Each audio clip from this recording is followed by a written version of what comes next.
Welcome to the video where today you'll learn about restorative justice and how to apply it to real-world issues. With me, your host, Herta. Firstly, what is restorative justice? I feel like not a lot of people know the term. So, restorative justice, or RJ, or restorative practices, or whatever you want to call it by, it has many names, seeks to examine the harmful impact of a situation that causes harm, and then determines what can be done to repair that harm. Oftentimes, you talk to each individual party of the incident, and if everyone wants to, you can hold community building circles, which is exactly what comes in the name, just a circle between the mediator and whoever was in the situation, and everyone talks about their perspective. And a middle ground I had tried to reach where accountability is taken and harm is repaired. Now, that's just the basic overview. But I am going to be throwing around a lot of big words, I know, terrifying. But please, stop screaming. Don't worry, I'll go over them for you so it's not confusing. So I figured it might be a good idea to go over some key tenets and just some important words. I think, hopefully, that you know most of these words. But review is good, so starting from the top. Also, yes, I did just go to Webster Dictionary and get the definitions. Sue me. Accountability. The act of taking ownership of your actions, decisions, and their outcomes. Repairing harm. The process of addressing the consequences of wrongdoing, conflict, or injury to restore relationships and promote healing for all involved. Inclusion. The action or state of including or of being included within a group or structure. Healing. The process of making or becoming sound or healthy again. Community responsibility. The duty of individuals and groups to act in ways that benefit the collective well-being of their community. So, those are the core tenets. Now, with all of that out of the way, we can get into the next segment. I figured this topic may be fitting considering the world's state right now, and also just a topic that needs a lot of attention.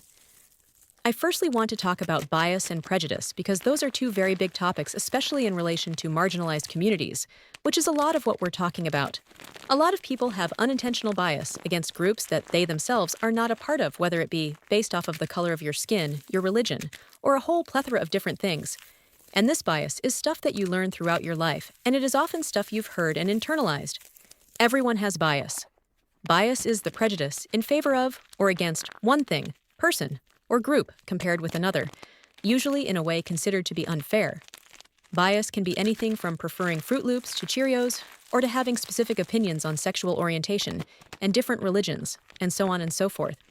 It's important to recognize you, and every person around you, is going to have bias. And that is never going to change. But it's also important to realize when bias is harmful and what you can do to change your bias. Bias becomes harmful when it is targeting specific groups for things that are out of their control, targeting specific groups of people in general. It's also important to never force your bias on others that is also intrinsically harmful. I also want to talk about the definitions of microaggressions and hate crimes. Microaggressions are often defined by a statement, action, or incident regarded as an instance of indirect, subtle, or unintentional discrimination against members of a marginalized group. A hate crime is typically involving violence that is motivated by prejudice on the basis of ethnicity, religion, sexual orientation, etc. Both are actions against marginalized communities based off of internalized bias. Microaggressions can be unintentional, but are still just as harmful. But how does this topic tie into restorative justice and restorative practices? Well, what we went over in the first segment is essentially what the main tenets of restorative practices are. And restorative practices are used when a wrongdoing has happened. So, for example, if someone has committed a microaggression against a marginalized community, or a person from a marginalized community, you could have that community building circle after getting both sides of what happened. Let's go through an example of what a situation involving a microaggression against a person from a marginalized community might look like. I'm personally going to use an example of what's happened in my life. But there is a wide array of things that happen on a daily basis to a whole plethora of people from marginalized communities. So do not take this as the one I'll be off for microaggressions.